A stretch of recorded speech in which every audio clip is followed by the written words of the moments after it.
I thought it would be a fun night out, my wife, her friends, and me. But instead of dinner, it turned into the most humiliating evening of my life. And when she said, "If you don't like my friend's rude jokes, you can simply pay and walk," I realized maybe I should. My name is Christopher, and I've been married to Sylvia for 7 years. 7 years of what I thought was a solid, loving relationship built on mutual respect and trust.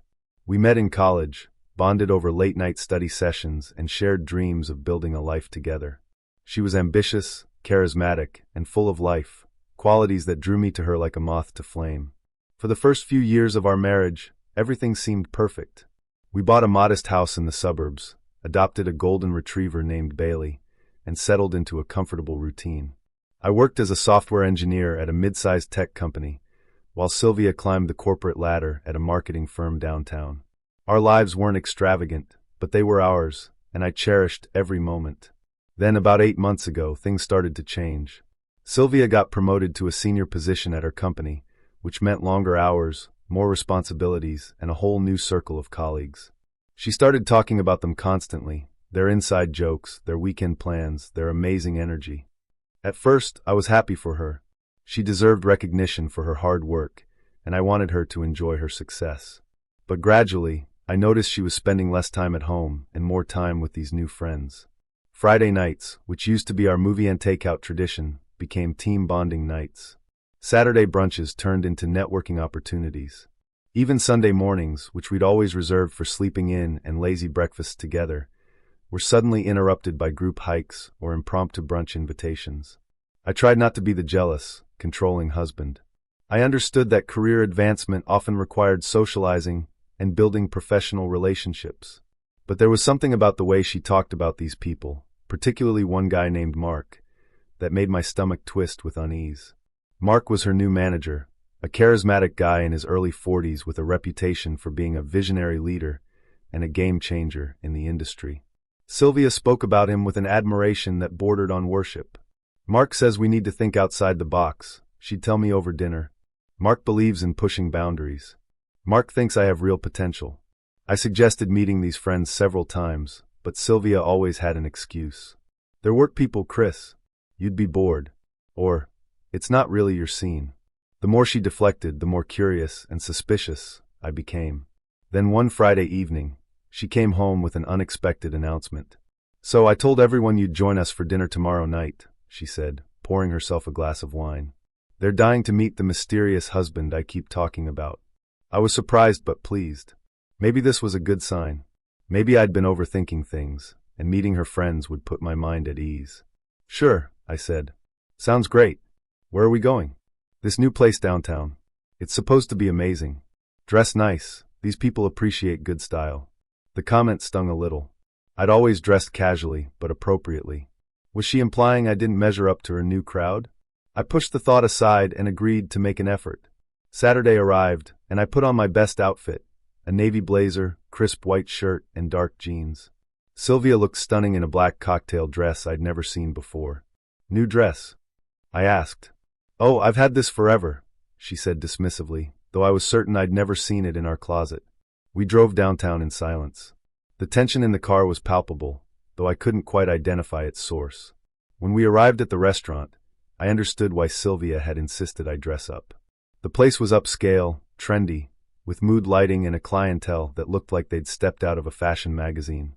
Her friends were already seated at a large table near the back. There were 6 of them, 3 men and 3 women, all dressed impeccably and exuding the kind of confidence that comes from success and privilege. Sylvia's face lit up when she saw them, and she rushed over with an enthusiasm I hadn't seen directed at me in months. "Everyone, this is Christopher, my husband," she announced, as if presenting a prize at a game show. The introductions were a blur of names and firm handshakes. But one person stood out immediately, Mark. He was exactly as I'd imagined, tall, well-groomed, with the kind of easy smile that probably charmed everyone he met. When he shook my hand, his grip was just a little too firm, his eye contact just a little too intense. "So you're the famous Christopher," he said. "Sylvia talks about you all the time." "Funny, she talks about you quite a bit too," I replied, keeping my tone neutral. He laughed, a sound that somehow managed to be both warm and condescending. "Well, we do spend a lot of time together at work. She's a real asset to the team." We sat down, and I found myself positioned between Sylvia and one of her female colleagues, a woman named Jessica who worked in the creative department. The conversation started innocuously enough, discussion of work projects, office gossip, plans for the upcoming quarter. I tried to engage, asking questions and showing interest, but I couldn't shake the feeling that I was being evaluated, judged against some invisible standard. Then the drinks started flowing, and with them came the jokes. At first, they were harmless enough, ribbing each other about work mistakes, teasing about fashion choices. But gradually the targets shifted, and more often than not, I found myself in the crosshairs. It started with Jessica commenting on my blazer. "That's a interesting choice," she said, her tone making it clear she didn't mean it as a compliment. "Very suburban, Dad." The table erupted in laughter. I forced a smile, trying to be a good sport. "Well, I am a suburban dad minus the kids." "Yet," Mark interjected. "Though I'm surprised Sylvia wants to rush into that. She's got so much potential. It would be a shame to see her tied down too soon." I glanced at Sylvia, expecting her to defend our relationship, to say something about how we made decisions together. Instead, she laughed along with everyone else. "Oh, Chris isn't in any rush either. Are you, honey?" The endearment felt hollow, performative. "We've talked about it," I said carefully. "When the time is right." Translation, never. One of the other guys, I think his name was Derek, chimed in. "Smart man. Why ruin a good thing?" The conversation moved on, but the damage was done. I felt small, diminished, like a child being mocked by adults. And it only got worse from there. Over appetizers, they made jokes about my job. "Software engineering," Mark mused. "Solid, stable, boring. The kind of career you choose when you've given up on excitement." "It pays well," I countered, trying to maintain my composure. "And I enjoy problem solving." Of course, he said in a tone that suggested he found nothing about my career impressive. "Everyone needs someone to keep the lights on while the rest of us change the world." More laughter. Sylvia didn't just laugh, she leaned into Mark's shoulder, eyes sparkling with amusement. The gesture was small, but it felt like a knife between my ribs. By the time the main courses arrived, I'd lost my appetite.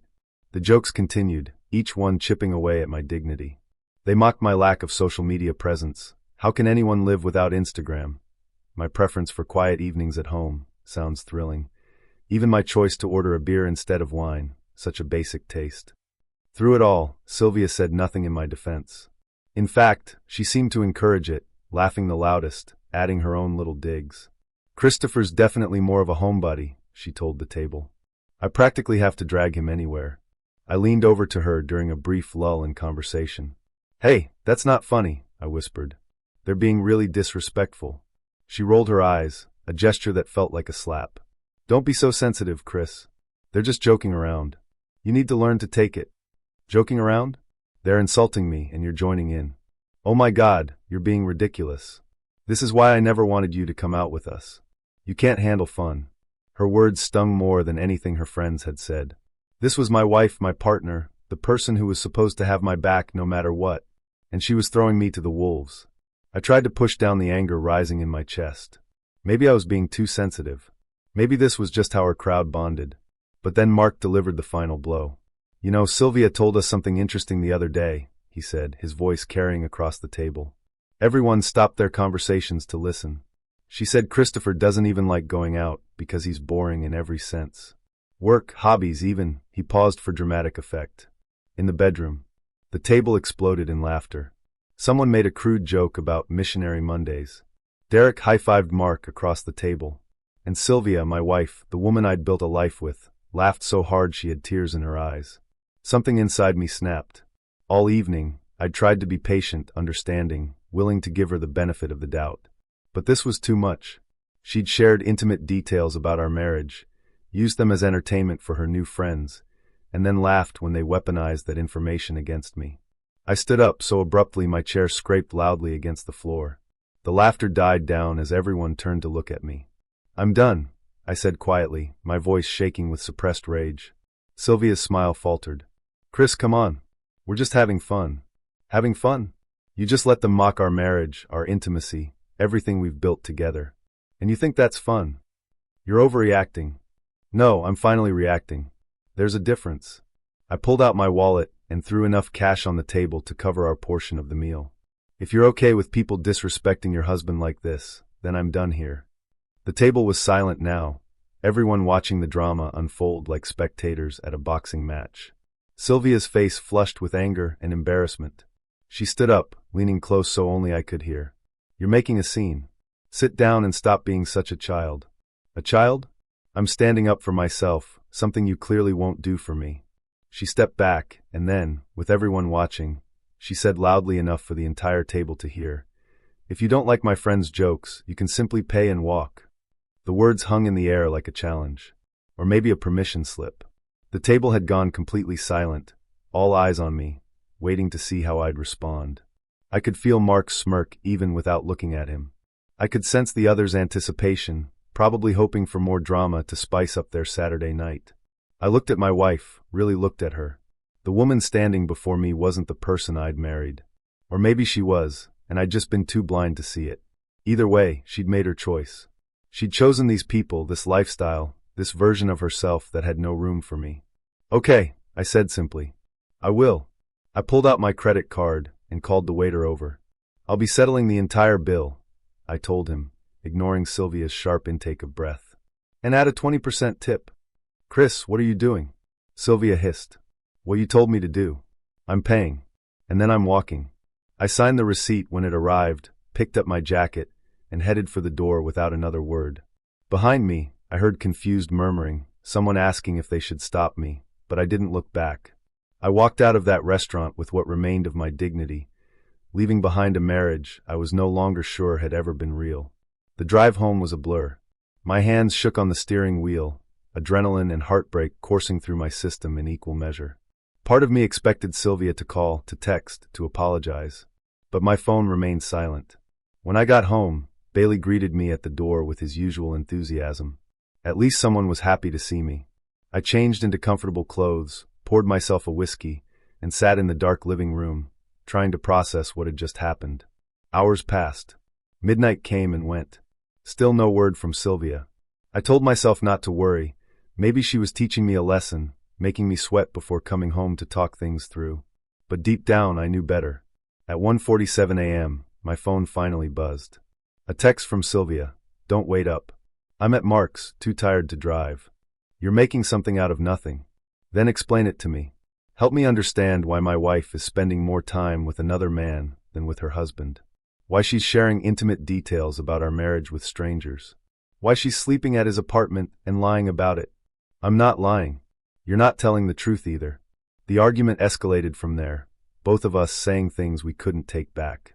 She accused me of being controlling and jealous. I accused her of being unfaithful and manipulative. It ended with her sleeping in the guest room and me lying awake, staring at the ceiling, wondering how we'd gotten here. The next morning, I made a decision. I couldn't keep living in this limbo, constantly doubting myself and my reality. I needed to know the truth, and if Sylvia wouldn't give it to me, I'd find it myself. I started by backing up our computer files and checking her email. I know it's an invasion of privacy, and in a healthy marriage, I'd never consider it. But our marriage was no longer healthy, and I needed to know what I was dealing with. What I found was worse than I'd imagined. Emails between Sylvia and Mark that went back months, long before her recent promotion. At first, they were professional, discussing projects, deadlines, strategy. But gradually, they became more personal. He complimented her appearance, her intelligence, her spark. She responded with increasing warmth, sharing frustrations about her marriage, about me, making jokes at my expense. Then came the messages from recent weeks. Plans to meet for drinks after work. References to our special lunches. And most damning, a thread from 2 nights ago, the night she'd stayed at his apartment. "Mark, you should just leave him. You know you're not happy. Sylvia, it's complicated. We have a life together, a house. Mark, none of that matters if you're miserable. You deserve better. You deserve someone who matches your ambition, your passion. Sylvia, you're right. I know you are. I just need time to figure out how to do this." I read that exchange 3 times, each time feeling like I was being punched in the gut. She was planning to leave me. She'd been discussing it with Mark, probably while I was sitting at home, hoping we could work things out. I kept digging. I found photos on her phone, selfies of her and Mark at restaurants I'd never been to, at a beach weekend I hadn't known about, at concerts she'd claimed were work events. In several of them, they looked unmistakably like a couple. I also discovered text messages to her friends, not the work crowd, but old college friends she rarely saw anymore. In these messages, she complained about me constantly. Called me boring, unambitious, emotionally stunted. Said she felt trapped in a marriage that no longer served her. One message in particular stood out. Sometimes I wonder if I settled too early. There's so much life I haven't lived. The evidence was overwhelming. This wasn't paranoia or jealousy. This was betrayal, calculated and ongoing. But here's what really got me. As I was going through all this, I remembered something. Mark had been under scrutiny at work once before, about 2 years ago, for an inappropriate relationship with a junior employee. Nothing had come of it, the complaint had been withdrawn, and the employee had left the company. But the whispers had persisted. I did some research. It turned out Mark had a pattern. He was known in the industry as someone who had a thing for his female subordinates. He'd left 2 previous companies under similar clouds, always managing to land on his feet with a better position elsewhere. He was, essentially, a serial workplace predator who preyed on ambitious women, used his position to manipulate them, and then moved on when things got messy. And Sylvia had fallen right into his trap. Part of me wanted to tell her, to warn her that she was just another conquest for this guy. But another part of me, the part that was hurt and angry and done with being disrespected, thought she deserved to find out the hard way. I decided on a different approach. If Mark's pattern held, there had to be evidence of his inappropriate behavior with Sylvia. And if there was evidence, the company's HR department would want to know about it. Over the next week, I meticulously compiled everything I'd found. Emails showing the progression of their relationship, including messages sent during work hours on company devices. Photos that proved they were seeing each other outside of work, some time-stamped during periods when Sylvia had claimed to be working late. Text messages that referenced physical intimacy. I also did some digging into Mark's history and found the name of the previous employee who'd complained about him. With some careful internet sleuthing, I located her LinkedIn profile and sent her a message, explaining the situation and asking if she'd be willing to speak with me. To my surprise, she responded within hours.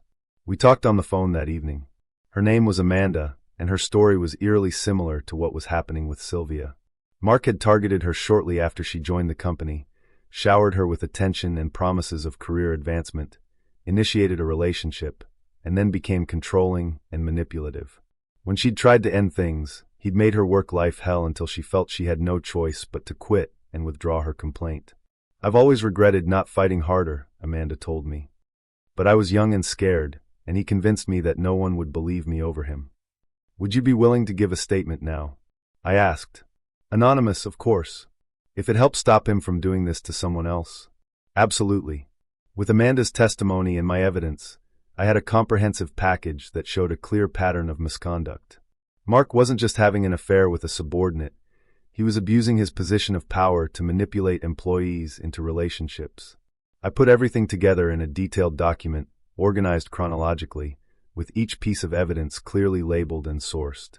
Then I created an anonymous email account and sent the package to the company's HR department, the head of Sylvia's division, and the company's ethics hotline. I titled the email, Pattern of Misconduct by Senior Manager Mark Brennan. In the body of the email, I wrote, I am submitting this information anonymously to protect those involved. The attached evidence shows a clear pattern of inappropriate relationships between Mark Brennan and his subordinates, including his current relationship with Sylvia Hartley.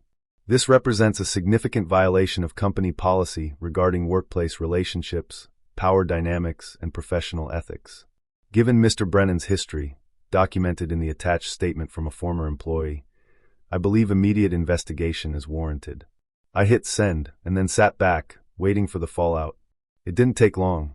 3 days later, Sylvia came home early from work, her face pale and her hands shaking. Chris, something terrible has happened.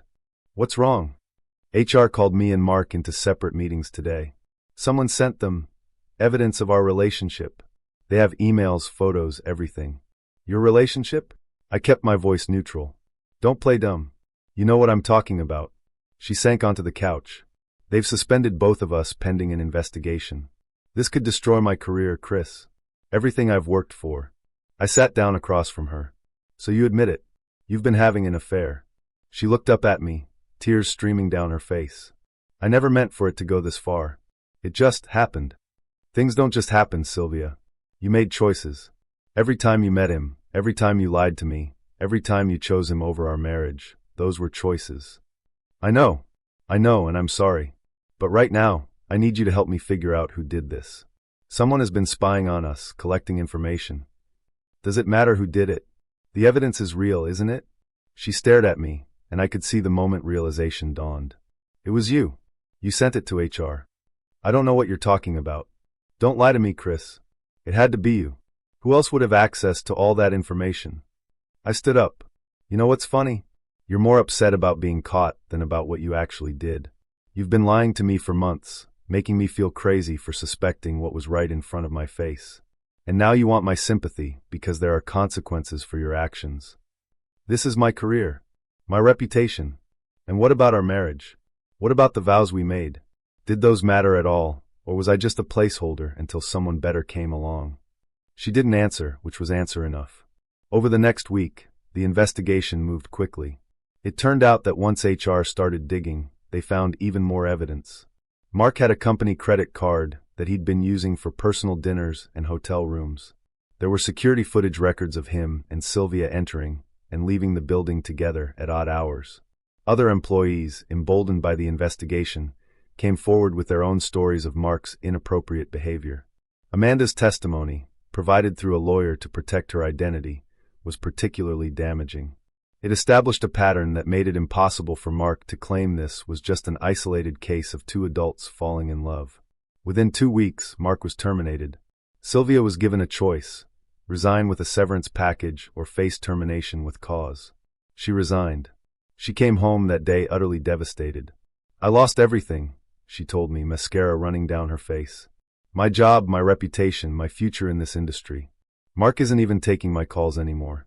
He said I'm too much of a liability. I felt a strange mix of emotions: satisfaction that justice had been served, pity for her obvious pain, and lingering anger at everything she'd put me through. I'm sorry you're hurting, I said, and I meant it. Despite everything, I'd loved this woman for 7 years. Are you really? Or are you happy that I'm finally getting what I deserve? It's not about what you deserve, Sylvia. It's about consequences. You made choices that hurt me, that violated our marriage, that went against every professional and ethical standard. Did you think there wouldn't be fallout? I made mistakes. I know that. But I never thought you'd destroy my life over it. I didn't destroy your life. You did that yourself. I just made sure the truth came to light. So it was you who sent everything to HR. I didn't confirm or deny it. Does it matter? Yes. It matters because you're my husband. You're supposed to protect me, to have my back, to what? To help you cover up an affair? To enable you while you destroyed our marriage and violated company policy? That's not protection, Sylvia. That's complicity. She had no response to that. We sat in silence for a long time, the weight of our failed marriage settling over us like a shroud. Finally, she said, "What happens now?" "I think you know. Divorce? Can you give me one good reason why we should stay married?" She tried. She told me she still loved me, that Mark had been a mistake, that she could change.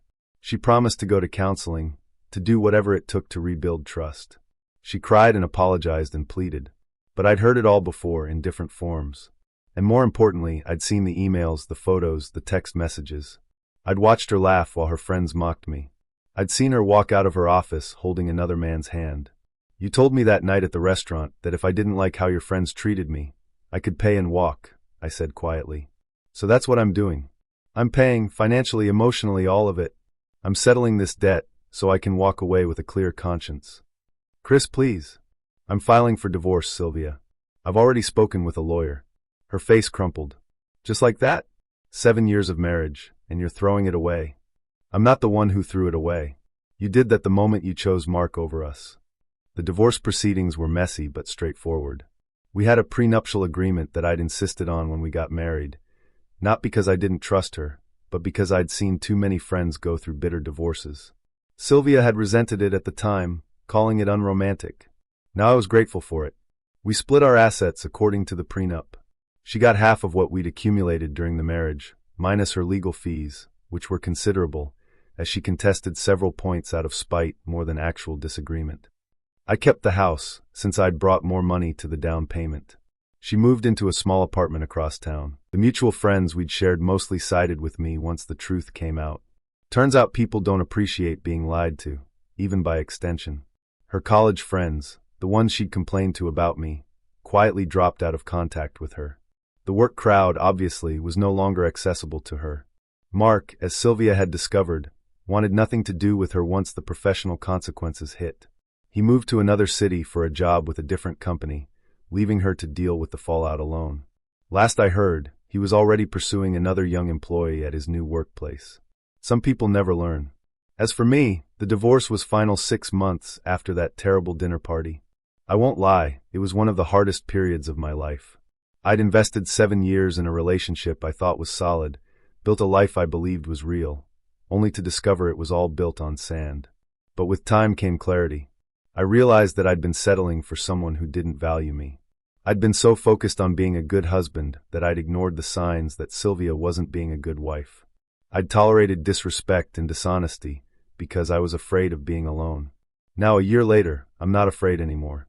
I have my house, my dog, my job. I've reconnected with old friends and made new ones. I've started dating again, casually, nothing serious yet, but I'm open to possibilities. I'm learning who I am outside of that marriage, and I'm discovering that I actually like myself. Sylvia still messages me occasionally. Sometimes she's apologetic, reminiscing about the good times and wondering if we made a mistake. Other times she's angry, blaming me for ruining her career and her life. I rarely respond. There's nothing left to say. But when she messaged last week asking if we could meet to talk about everything, I finally sent a response. It was short and to the point. You told me to pay and walk. I paid the bill, I paid the lawyer, I paid the emotional cost. And then I walked straight out of your life. There's nothing left to talk about. She didn't respond, and I didn't expect her to. Looking back on that night at the restaurant, I realize it was a gift in disguise. Sylvia thought she was putting me in my place, asserting dominance in front of her new friends, showing me that I didn't matter. But what she actually did was give me permission to leave. She opened the door, and I finally had the courage to walk through it. I learned some valuable lessons from this experience. I learned that respect is non-negotiable in a relationship. I learned that when someone shows you who they are, you should believe them. I learned that staying in a bad situation out of fear or obligation doesn't make you loyal. It makes you complicit in your own unhappiness. Most importantly, I learned that walking away from something toxic isn't giving up. It's choosing yourself.